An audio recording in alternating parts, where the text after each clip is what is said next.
Hello everyone, welcome to the comprehensive demonstration of UniversalPlantViewer, UPV, and its features. UPV has been on the market for more than 12 years, and although the name implies it is merely a viewer, UPV has evolved significantly over the past decade. With the continuous addition of new features and enhanced integration capabilities, it has actually transformed into a digital twin integration platform, also called a digital twin hub.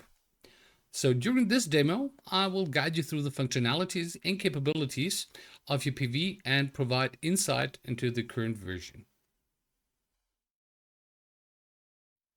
One of the most frequently asked questions about UPV is what platforms or operating systems are actually supported. So the most common operating system installed on more than 90% of stationary devices in the industry is Microsoft Windows, as you can see on my screen, where UPV is running natively. But additionally to that, UPV also supports Android devices, as you can see here on this Samsung pad, where I can select objects, look at the attributes, and basically have the same look and feel and user interface as on the Windows device. The same goes for iOS. We have the exact same look and feel as on Android and Windows, and you can basically use UPV easily on any device here. And still, there's a fourth option where UPV can be run on. What you can see here is the UPV web services, which offer a browser-based viewing experience, starting with the UPV browser as a common model overview and distribution environment, where I can choose the models I want to view, like the full demo plant that we will be using during today's demo. And again, you see the same user experience as on the Android, iOS, and Windows devices. Additionally, when transferring the processing power to the server, that can be, by the way, installed on-premise or in the cloud, you can even open the largest models in just mere seconds, as you can see here, which is a plant 1.5 by 2 miles in size approximately, consisting of 1,024 copies of our default demo plant, and still giving the maximum performance, including all attributes and metadata.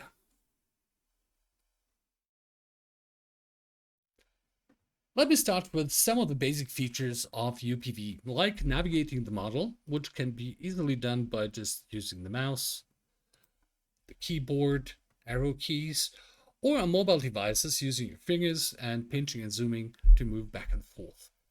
Additionally, you can also use the minimap feature, which can be activated from the settings menu, which is especially very helpful with big sites where you don't want to spend too much time scrolling. So in this case, all I have to do is double click on a position on the minimap and it will take me straight to that spot. And using the slider, I can also adapt the elevation of my view to get the best overview I need. There's a couple of more viewing options with UPV, but there's two I would like to point out. One is go to GPS position. So if you provided your model with the geographical coordinates where the site is located, all you have to do with your mobile device is go out on site and hit this button, so it will take your view to the exact position where you're physically standing inside the plant. And the second function that I will be using quite often during this demo is the button Reset View, which will get me back to the initial view here. So beyond that, let's look at selection options within UPV. So there's also a couple of those. The simplest one would be to click an object and hold down the control key and add additional selections. So now to select D240 with all nozzles might prove a bit, well, cumbersome in this context. So the second way to select objects is utilizing the breadcrumb path of our work breakdown structure above the viewport. So for example, now by double clicking on D240, it will take all the nozzles into the selection, and even if I move away a little bit, I can then use the center and fit selected objects to get to it. One other way of selecting objects is by using the attributes on the right side. For example, scrolling down, I could now select task equipment, do a right click, say select from all, and it would automatically select all objects that have the attribute task and the value equipment. So again, let me reset the view. And what if we're actually looking for a certain object that we need to find? Well, for this, UPV has an advanced search feature here. So for example, looking for D240, it gives me a list of results, drawings, docs, PNIDs, and many attributes.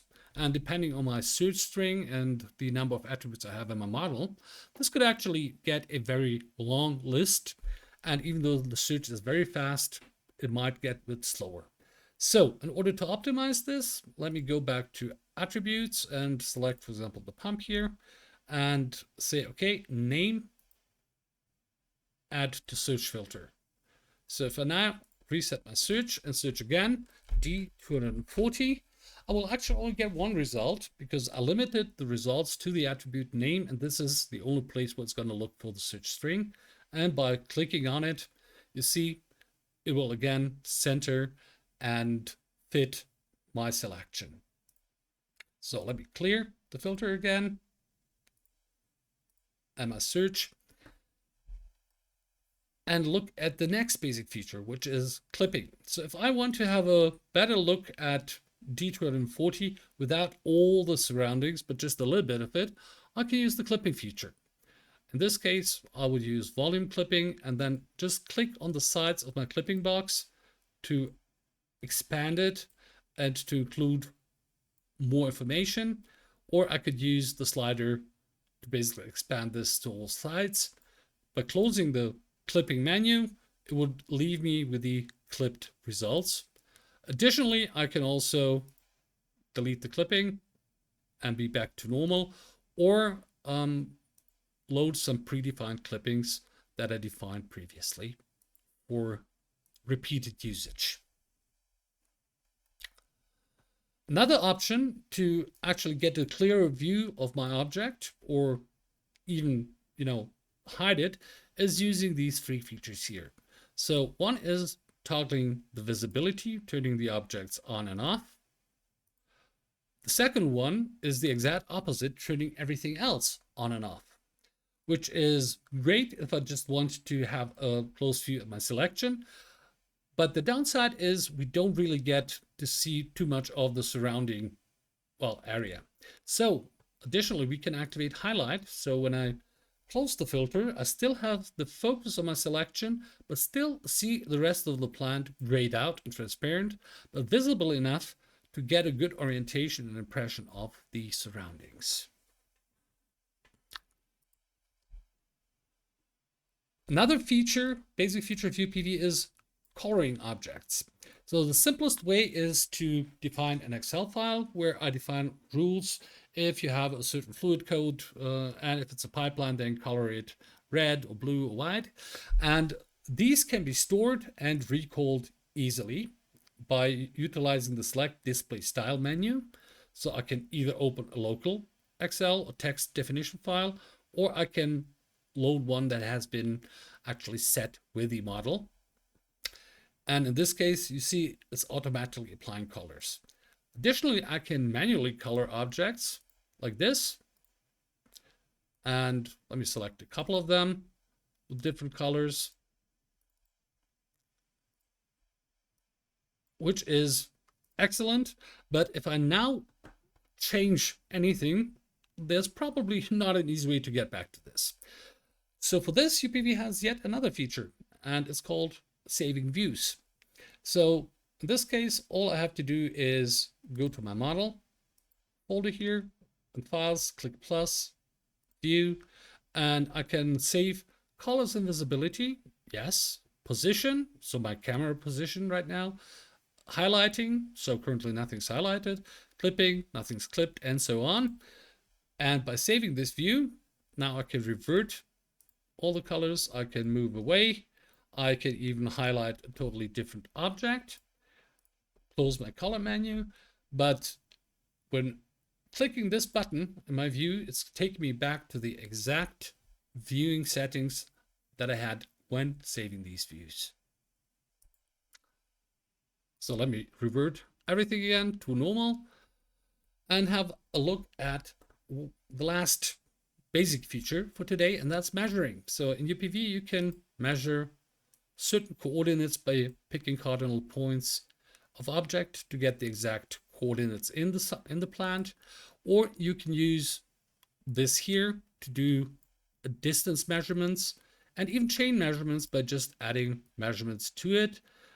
And as you can see, it's not only showing the total distance, the individual distances, but also the angle between these two measurements. By the way, the form of the precision points has been picked on purpose because UPV works on mobile devices as well. And this way we can make sure that the fingertip is not covering the precision point that I'm aiming at. So let me remove this again and show you yet another great function, but this time I'm going to do the measurement inside the LaserScan, and that is estimating the diameter of a pipe. So when I apply this to cylindrical objects in a 3D model, obviously it's not going to give me an estimate, but a very precise number.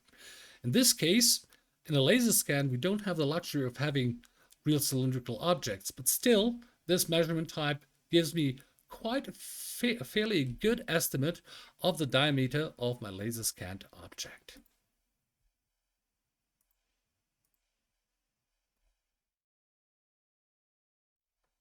Another very frequently asked question about UPV is, what file types for input for 3D does it actually consume and integrate? So in order to actually visualize this, I have used some of the features shown in the previous chapter, like highlighting, saved views, and loading display styles to visualize this. So let's go to the initial view here and go through the individual, even though this looks quite homogeneous, but going to the individual file types used for input. There is Intergraph PDS files, Aviva PDMS files, Aviva E3D, Intergraph Smart 3D, BIM files, but also a step file, a drone scan, a laser scan, and even a scan done with the object scanning functionality of an iPhone. Obviously, this is maybe not the default use case, but it shows how versatile UPV is when it comes to integrating different file types. And to actually represent this versatility and diversity in a very colorful way, I'm going to use a display style to show actually in different colors how many different file types and source types have been integrated and merged into one model. But let's focus on the laser scans back here. So UPV is using a high-end algorithm to convert point clouds into high definition and high quality meshes using high def imaging done during the scan as textures. By doing this, UPV is reducing the actual file size by up to 99% without any information loss. And still retaining the panoramic images along with the laser scan, and you see how performantly UPV is actually dealing with these meshes. But still, I can also double click anywhere in my laser scan and use this slider to move between model and panoramic view. By the way, you might notice that even though derived from the same source files, we have an IBC container here in the image, but not in the 3D model. What's the deal behind that? I'll explain later in the chapter Intelligent Scans. But as a last detail, moving over to our actual panoramic image view. I can also move from view to get a closer look, while when leaving the view, being able to look at objects from any angle and even hide the panoramic images again. As versatile UPV is with the 3D sources, as versatile it is with 2D sources as well. We show that by a couple of examples. Selecting D240 in the 3D world and going down in the attributes panel to one IntelliPID is found. Clicking on it, and in this PNID integration will take me straight to my object in the smart PNID, which is where this PNID comes from. But now, putting them side by side, let me select this control valve. You see the context of the attributes changes to that object, saying 1,3D objects found. Clicking on it, it links me back and changes the context of the attributes to the 3D object now. And that way we can interactively jump between these two easily. But what if we don't have a smart PNID, but actually a searchable PDF PID? It behaves almost the same way with one slight difference. So if I click on PDF PID here, you see it will not highlight the object, but the tag attached to the object. But again, if we put them side by side, and I now select the valve, it will take me here, or select the pipe down here, saying, okay, show it in PID, go to the tag of the pipe, picking the Apple pipe, it will select the full pipeline in 3D. So what else can we do with UPV? Integrate documents. Obviously, UPV is not really a document management system, but it is helpful to have certain documents attached to your model. For example, equipment documentation that can be used offline, on site, integrated in UPV. Or having maintenance instructions, which is obviously fake here, but working the same way. And what about drawings and isometrics? Well, in this case, coming from Smart 3D, D240 also has smart arrangement drawings and equipment layout drawings that are interactively connected to the model. So jumping to the D240 here, but let me put them side by side again. Now select the pump or the other pump or even the staircase. This works easily and interactively. But we can also connect isometrics. So let's not focus on that Smart 3D part, but let's go over to the Aviva E3D model here. For example, clicking here at the flange of the compensator and says, one drawings found, E3D ISO. So clicking on that, it will open the isometric drawing and focus on the flange that I selected. Again, let's put them side by side. So now I can select, for example, the elbow, or I could even connect the support,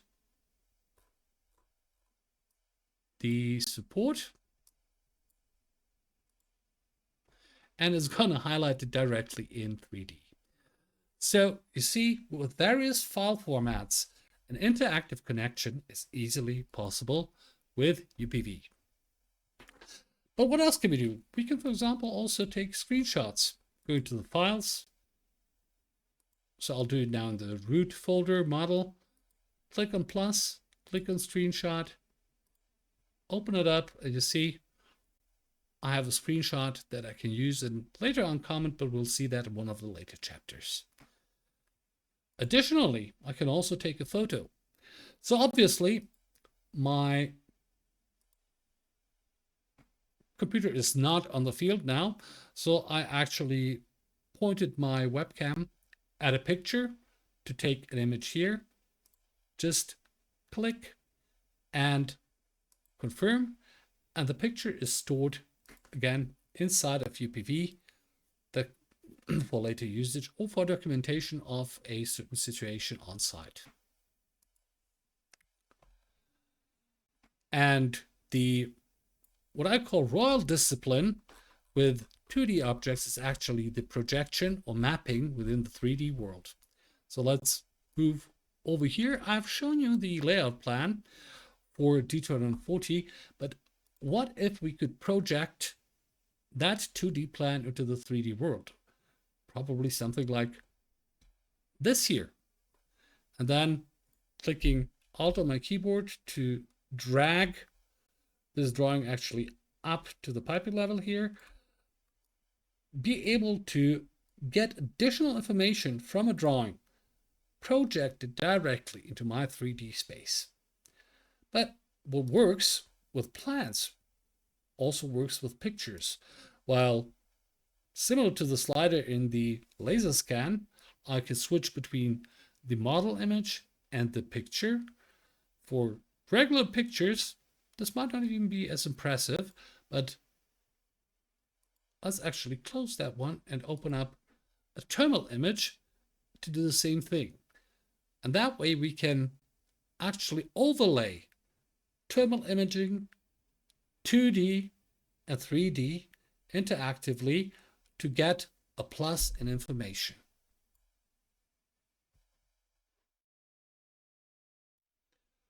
But let's look at a unique feature far beyond 2D and 3D integration that only UPV can offer to this extent, and that's the conceptual design features. Let's start with the 3D sketching. So in this case, I will select the folder demo files in the files tree, go to plus and add a sketch, and you see a palette opens with certain objects. So let me place a slab right here. And you see I have hemispheres and arrows. The hemispheres are for scaling. The arrows are actually for positioning. So let me actually position this first to match this part here. Then positioning to match the height. Then move the slab so they're adjacent but having a bit of a gap in between. And then using the scaling to actually match the width of the slab to the one next to it. So after having done this, let me actually add a platform and go to attributes, adding a column and a row. And everything I do here is actually on a separate layer. So we're not changing the original files, scaling it. And after this, let me select this individual grid here and delete these objects to get this form.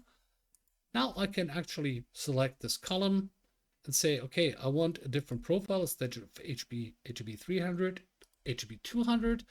And on top of this, I want to place a vertical vessel. And again, I can scale it in height, scale it in diameter.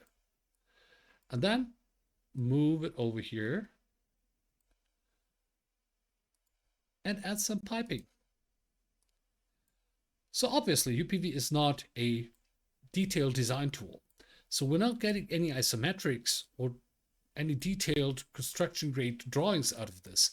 But before actually using manpower, expensive licenses for authoring systems similar, you can design concepts, compare them, and eventually take this as a reference when actually starting the real engineering process.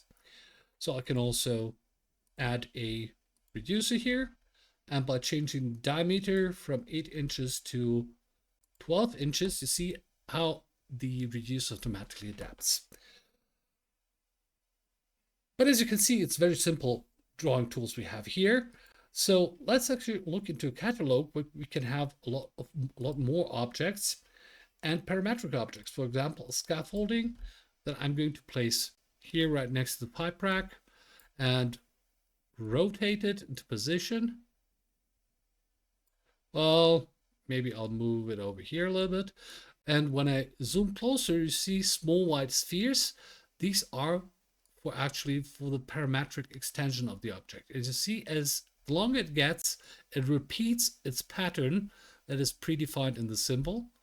And doing the same thing with this small white ball, I'm actually changing the height with the same effect. Now I'll change the color, and I have drawn a quick conceptual design to check, for example, if this scaffolding would work for me and how big it should approximately be. For example, for preparing projects or turnarounds or maintenance or whatever. I can close the sketch in the files tree. It will be available here. So obviously I hadn't placed the demo files, no problem. I can just slide it over here and rename it to 3D sketch and open it up anytime I want to have a look at it without changing the original files. So, but what works for 3D works for PNID as well. There it's called IntelliPNID sketching. So let's open up a PNID as we've seen it in the previous chapter.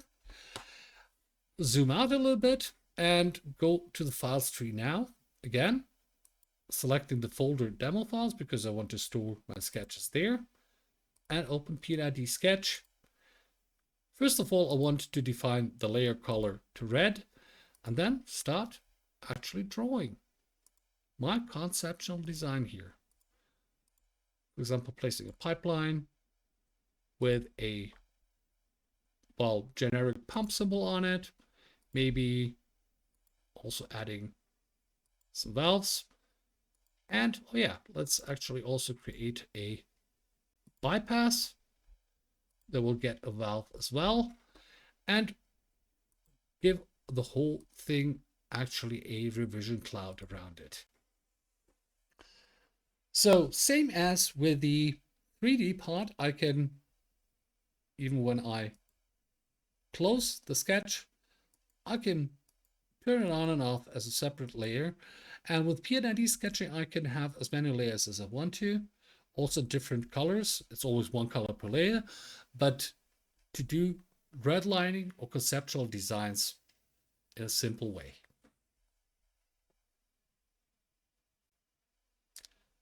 So additionally, for both, I have shown this in 3D, but I can also change attributes here. Say, okay, this is pump 01, and adding, for example, a vendor information being X pumps. And all of this is stored within our sketch and recalled whenever we open it. And even though the PNID is not open, and I open the sketch, the PNID is automatically opened along. So that way we have a centralized way of doing conceptual design in 2D and 3D. The next topic I actually hinted to when I was showing the LaserScans for the 3D input files, but let me go into detail what I meant by intelligent scans. First of all, let me use one of my saved views here, LaserScan pumps, to jump straight into the LaserScan. And well, what options do we have to make this intelligent?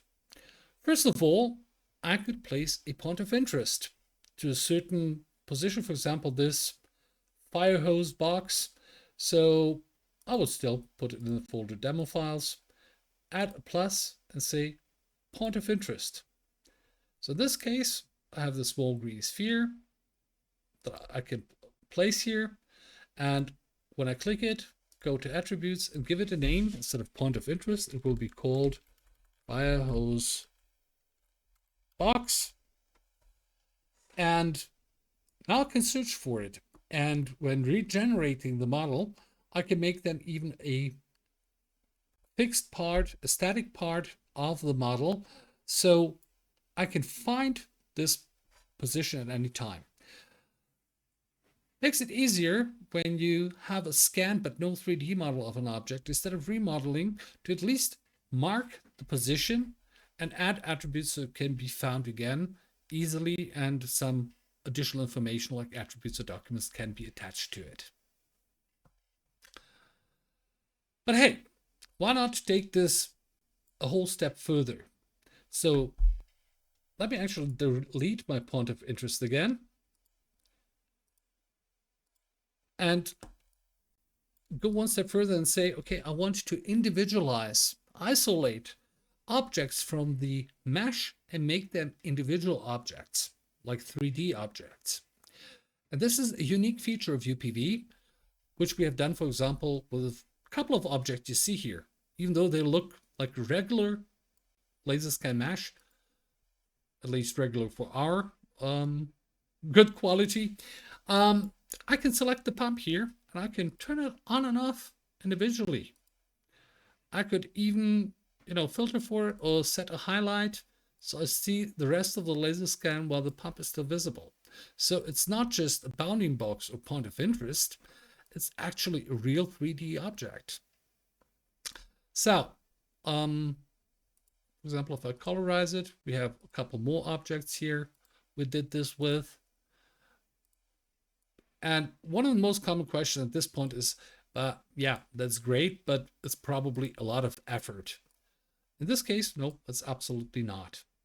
Let me actually show you how we did it. Also, looking back at some of the previous chapters, let's create a new sketch. And, for example, let's actually make this fire hose box intelligent. So I will just place a sketching box here. I mean, color doesn't actually matter, but let me still set opacity here, just so I could see more easily where I'm actually heading at. So all I have to do is position my box in a way so it will wrap around this fire hose box, use the scaling functionality, and basically that's all I need to make it intelligent. Now I go to attributes, I give it a name, fire hose box, for example, and choose laser scan clipping mode to isolate. The next time we process a model, after saving this file in the UPV builder, it will be made into an individual object. Other options we have for laser scan clipping mode would also be ignore, so it would just place the box, delete, and this is what we basically did with the IBC container that was missing previously. So let me bring it back to your mind. We're talking about the one that has been in the picture, but not in the 3D model. This is because we just placed the box around it. So now I close the sketch. It doesn't matter, but I placed the box around it and deleted it from the mesh. So some of you may say, well, that's excellent, wonderful, but yeah, it's easy to show that on a box, but how would you do it like on a pipeline? Let's say, oh, let's take this one here. Well, first, just to make the job a little bit easier on me, I would do a clipping by selecting roughly the boxes, laser scan boxes here, and setting my clipping box. Again, you remember, clicking on the surfaces will actually reduce the size of the box, and make sure that I'm actually having my pipeline visible here. Closing this, and now let's get to work. So instead of placing boxes or cylinders around this pipe, we're looking at another feature which is called laser scan spraying. So again, going to my demo files, adding a plus, selecting spraying, while reducing the radius of my spray can nozzles, so to speak, and reducing the distance of triangles to take into account. And all I have to do, as you might see down here, press Shift to draw. So I'm doing right that. And I'm spray painting my pipeline here.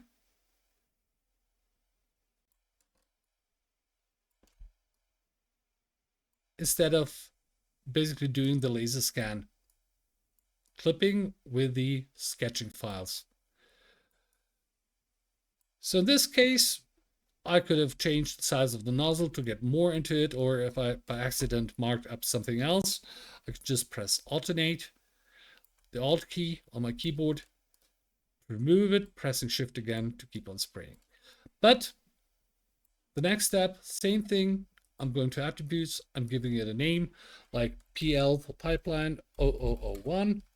And again, to LaserScan clipping mode, isolate. And the next time the model is processed, this pipeline will become an individual object. After that, I can easily attach documents, even additional attributes. We'll hear a bit more about that in the section or chapter data handling.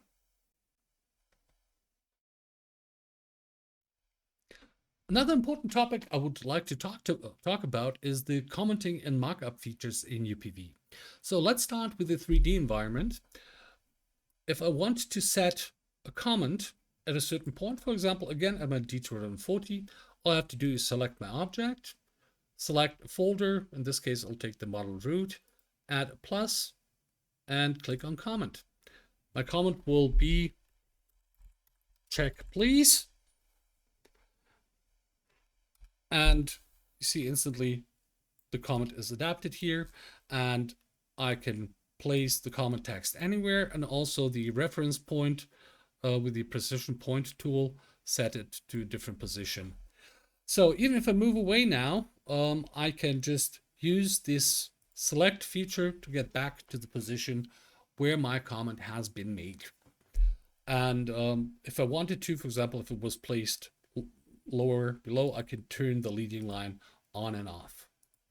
While for markup, I do the very much same thing, selecting folder, adding plus, markup, and when I edit the markup, first thing I notice we have a screenshot showing the situation before the markup, and then having free lines, straight lines, orthogonal lines, boxes, circles, texts, and a moving and an erasing tool, and some presets regarding line styles and colors, but this can also be defined manually, size and color here. So in this case, I will pick red and make a circle around my comment, and maybe add a text here saying important. And then I realize I don't like the position, so let me use the moving tool to set important up here. The major difference between the comment and the markup, while the comment is visible from any angle, when I activate the markup, it will take me straight to the viewing direction where the markup was made. Obviously, because otherwise it wouldn't make any sense, it wouldn't be readable properly. So let me hide these again, and let's look at the PNID and 2D environments here.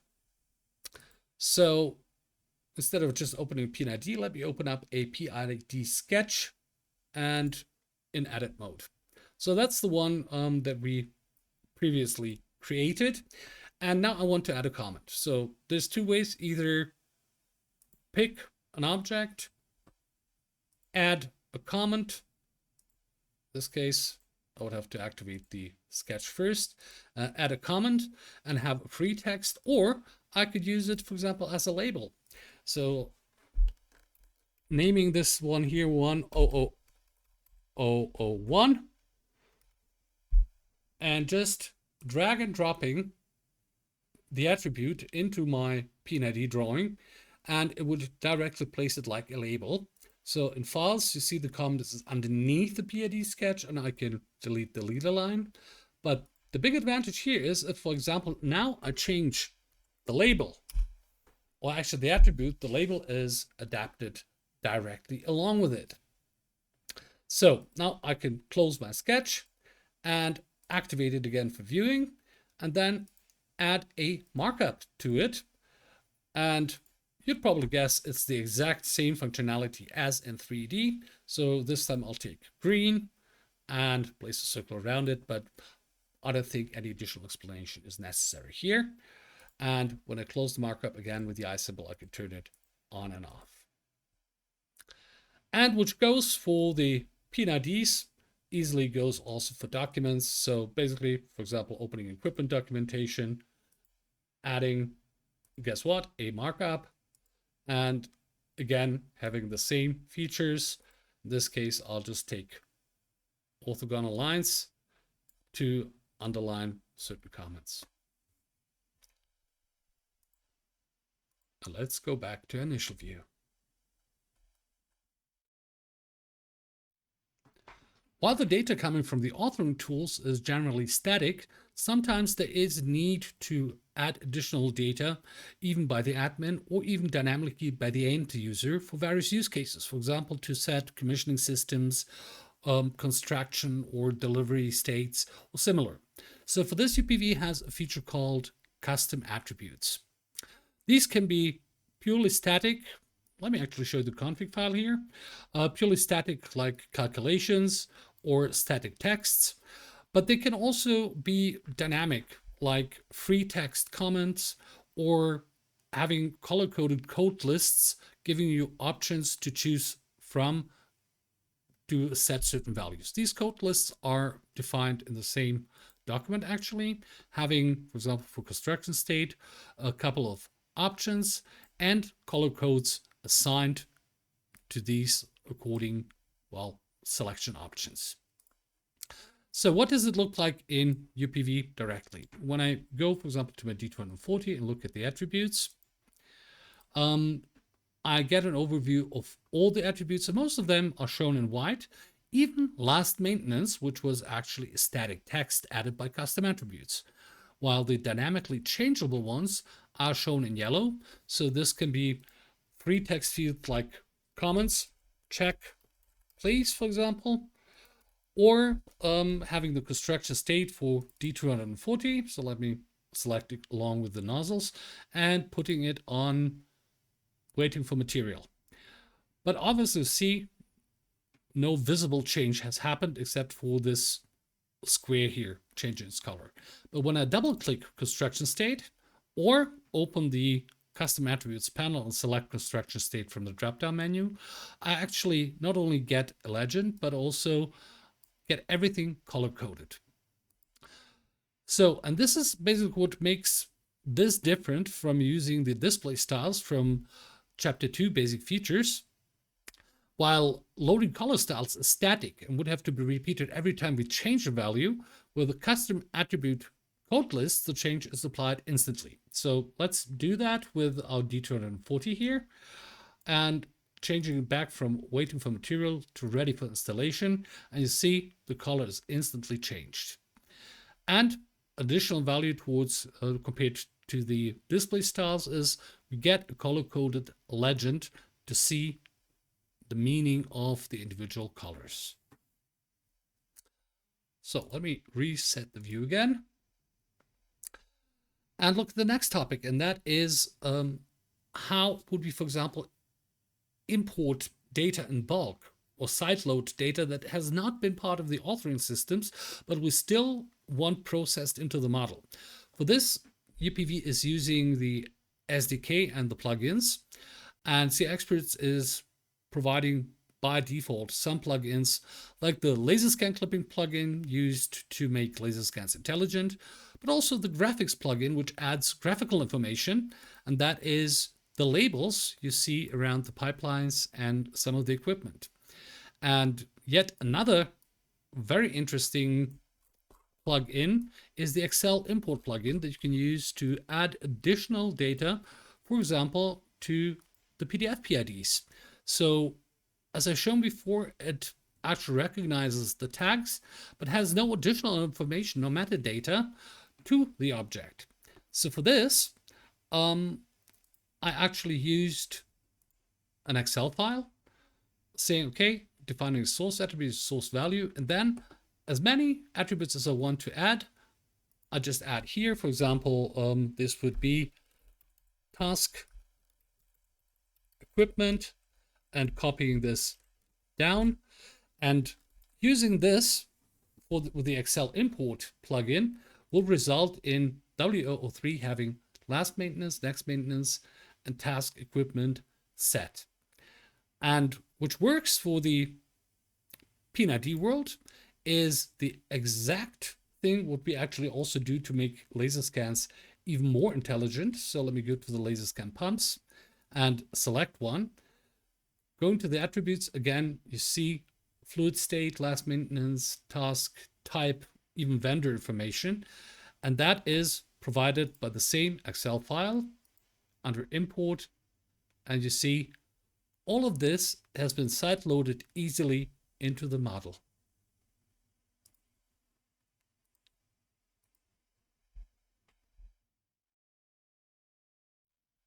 One of the major advantages of UPV is its wide range of linking capabilities.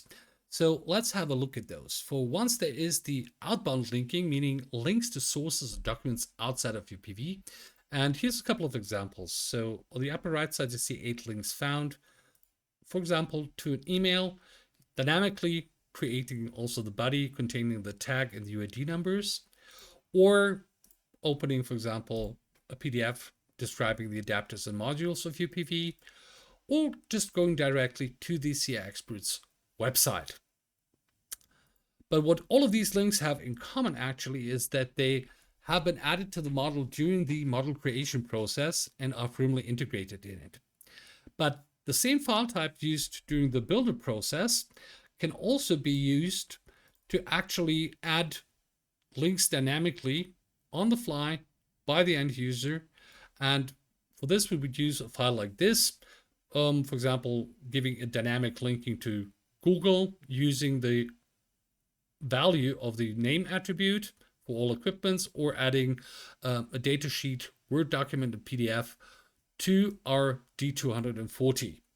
In order to load this file, all I have to do is go to Files, Open, select Additional Links, Append to Existing, and now when I click here, to update it a bit, I get links to the Word datasheet, to the PDF datasheet, or to the Google search, where it now added D240 instead of the name variable. So besides actually linking out to sources outside of UPV, you can also easily link into UPV using the deep link capabilities. So the easiest way to create a deep link is the following. Just go on this icon here, say create link, and basically paste it here in the notepad, consisting of a path to my model, a query that I could now also replace by name equals D240, so it will also get me the nozzles along, and a set of commands. There's actually quite a big number of commands available for deep linking. For that, please refer to our online help. But I have actually created some shortcuts on my desktop containing exactly that. So for example, searching 4240 by UID, which is the initially copied link, will get us to this result. Using D240 with the nozzles will get us here. And the P100A would basically get us to a pump over here. But to make things even more interesting, you can store these links into an NFC tag, or even easier, put them in a QR code positioned on the real world equipment. And all you have to do on site is scan it with your device, and it will take you straight to that object in UPV. So here's an example for that as well. Taking the QR code decoder and now just scanning, for example, this QR code leading to D240, or yet another QR code to take us back to the pump P102A. And again, as soon as the QR code is recognized, it takes us there. Deep linking into UPV is as easy as it can get. UPV also features a very powerful and yet easy to use reporting engine applicable to 3D as well as to PNID. But let me actually show you an example from the 3D part. So I go to Files and just add a report. Ignore the report definitions and go to New, and now not including sketch data. applied to the full model. And for available attributes, always type in the first letter to get the right ones. So in this case, I'll take unit system, I will take task, I will take N for name, and C for construction state, the custom attribute we used previously. So after hitting OK, it will directly generate a report with 6,650 results. But I actually want to activate a filter and I want equipments only. So it will narrow it down to 163 results already. And if I now select recovery stage 1A by right-clicking it, so I'd want to type it now, say show exclusively, we get a short result list with all the equipments in this unit system. So if I now select the first one and go to view and model, it's taking me straight to the pump here. Or I could even select the first two and click highlight. And you see also the highlight functionality is directly applied here. So in addition to that, I can also, that's why I picked a custom attribute. I can even change the custom attributes directly in the report, and it will be applied like I changed it directly in my 3D view. So in order to use this, let me actually save this to Excel. So exporting a report is also as easy as it gets. Just because we use this approach with the filtering, it takes a couple of seconds until the report is actually generated in Excel and opened. And here we go. So now I could apply a filter and auto width and have my report done. But let's make life a little bit easier on us and use copy current report definition. Copy to the clipboard and open our report definition file, which again is an Excel file. So just paste the line and now give it a name like construction state for recovery stage 1A, sorting by name. And now I can even add a filter. So I've prepared one. So I don't have to type it, saying, okay, I want task, equipment, and unit system recovery stage 1A. But for that, I can actually now delete these two attributes because we only use them for filtering. Initially, save a report definition, and now run a new report. But this time, a predefined one, and look, we've got construction state here, leading us to a very short and good result without any unnecessary columns. And in order to save this even faster to Excel, I can actually, again, go to the report and use this button instead, which will lead to much faster creation of the Excel file, which should pop up more or less instantly here. And I don't think there's more you'll ever need for quick reporting. The newest feature in UPV is probably also the biggest game changer.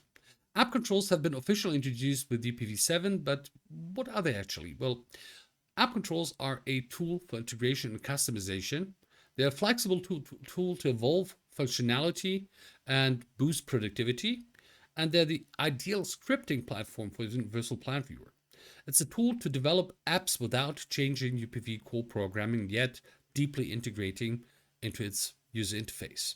It's more like Lego bricks that easily attach to any UPV-based digital twin. How do AppControls work? AppControls is basically a Chromium browser running inside of UPV with the direct integration of UPV's internal API. So it's programmable in any programming language for web application development. And that way, AppControls are like the Swiss Army knife of integration, literally being able to connect to any external tool that provides an API access and connect the external API with the internal API. Here's just a couple of examples where the red arrows represent an app and app controls to connect to external systems. And like you see in the green box, any other source that supports API will be able to connect to UPV and be integrated into the UPV user interface. But let's have a look at some real examples. So for example, we have health, safety, and environment zones defined in an app control. So what I can do is activate them individually. For example, showing my eye shower and my safety shower here. Or I can go ahead and select them all and show color-coded my H2S zone, my X zones, my escape ways, my safety and eye showers. But I can also add completely new zones by, for example, selecting these two columns here, hitting the plus sign. Yes, it's going to be an X zone, and I'll just call it Demo X. Saving the changes, and when I go back, it's not just listed here, but when I show them all, it's directly integrated in UPV. The easiest way to set up zones inside of a digital twin. Another live demo would be simulation. So obviously UPV itself is not creating any simulations, but it can tap into the data coming from simulations. In this case, I want to exchange this control valve. So what would be the best way to do it?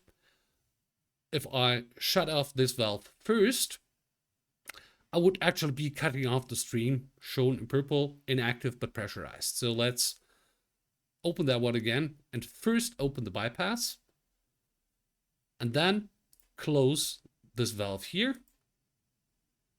and close this valve here. So this has been shut off from the stream but still pressurized. So in order to be able to work safely here, I would have to open the drains. And once I did that, it turns white, meaning it's drained and safe to remove.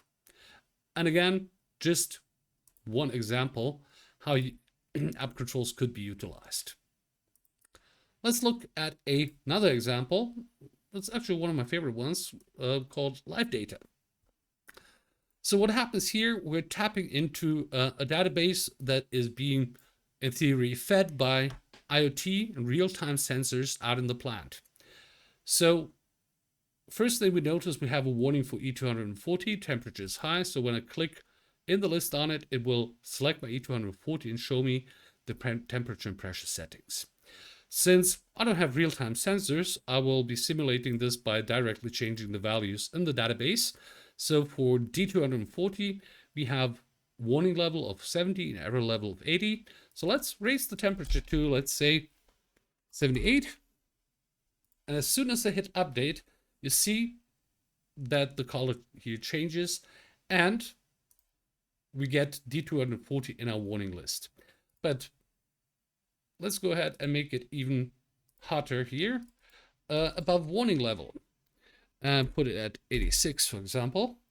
So as soon as I hit update, the color will change again, and our list here would be shown in red, where I can switch between the different settings. So easily visualizing real-time sensor data in UPV. And last but not least, let me show you an integration with a fully grown system, which is a partner company Viewport AI, that actually tap into various document management systems to scrape the data and make it available in UPV. So in this case, it's found, for example, equipment layout plan, showing me a preview, and once I click on show, it's taking me directly to the Viewport application, opening the proper document and showing the data. So for D240, I have here all types of data that Viewport actually pulls from Ultimo. This is just a few examples. The number of integrations is basically countless, and the only limit is the API capabilities of the other system. In this final chapter of our full feature UPV demo, I want to concentrate on the animation and 4D capabilities of UPV. So for the integration, UPV can utilize the output of basically any 4D scheduling tool, for example, Oracle Primavera P6 or Microsoft Project or similar, and turn this into a visualization of the schedule. So what would this look like? Let's look at an example. Let me open my calendar and start the animation. So as time's running by, you can see some objects assuming a dark blue color. This means that at this time they should be currently under construction. And once they assume the final color, this means they should be erected by that time, giving us the opportunity to compare the progress in the schedule to the real-time progress and make sure that our project is on time and on schedule. Another way of utilizing the animation is the advanced animations. So in this case, we'd want to place, let me load this, this green vessel on the black laydown area using an auto crane. So let me run this in double speed. As you might notice, we're using the parametric objects from UPV sketching to do the animation, and it's a real-time animation, so not a pre-recorded video, since I can freely move around while the animation is running and observe if we're colliding anywhere or if there's any issues on the way, enabling UPV to be even more versatile for turnaround planning, crane positioning, and many other use cases. So summing up all these UPV features, I hope I was able to show that UPV has evolved very far beyond just being a viewer, offering an ideal integration platform to serve as the most versatile digital twin hub. There is constantly new features and new app controls being developed to further strengthen CI Expert's position as an innovation leader in the industry. So if you have any questions about news or how you could utilize UPV and integrate it into your own environment, feel free to contact us anytime or set up an individual Q&A session or presentation for your specific use cases. All that's left for me to say is thanks for your attention, and I'm looking forward to talk to you again soon. Goodbye.